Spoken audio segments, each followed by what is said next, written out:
second observation I want to do is also in your report, you have not been able to highlight the performance of the National Premier Football League as it is now. You need to also inform members on what is the status, how far have we fared, in the year, especially in this season. Have the National Premier League started, and has it started on a good note, and what are the challenges, and the constraints you are facing in the National Football League, since it is also under your jurisdiction? And then, like you mentioned, also other competitions like the secondary schools competition that we are going to a nearby African country to participate and so on. This will go a long way, in educating members and then the National Assembly as well on how far you people have gone and the extent to which you are involved in organizing so many competitions, especially outside the Super Eagles alone, because when we talk about NFF, everybody thinks about Super Eagles only.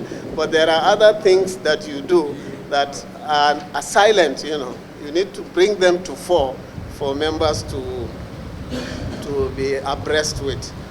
Thirdly, we've all talked about the coaches' salaries, and so many suggestions were given. And like you said earlier, that all monies brought by FIFA are, attached to specific expenditures, which you must follow and make sure every single penny is spent according to FIFA's request. I don't know if it is possible that since there are also personnel that you are hiring for the NFF, I think they are also part of your personnel, the chief coach and his team.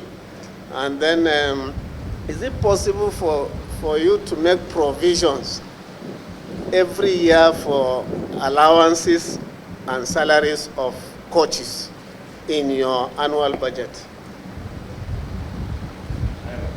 In Naira, but at prevailing exchange rate. I think that will go a long way, even if you don't get the exact amount, you have something that at least will reduce or will absorb the shock, and also try to prevent so much noise about this coaches' salaries and allowances.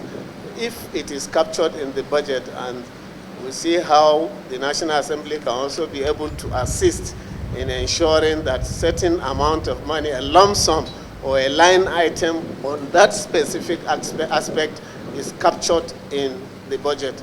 And that will go a long way in solving most of the problems regarding this issue of coaches' allowances. Thank you, Mr. Chairman, for giving me the opportunity. Before now, they used to just send us an envelope and say this is an envelope for NFM. But we are doing our best to see how we can follow all the authorities, maybe through the budget ministry and the budget, to see how they can support us to put something, as you said, that has to do with the payment of coaches. No matter how the amount is, then we take it from there.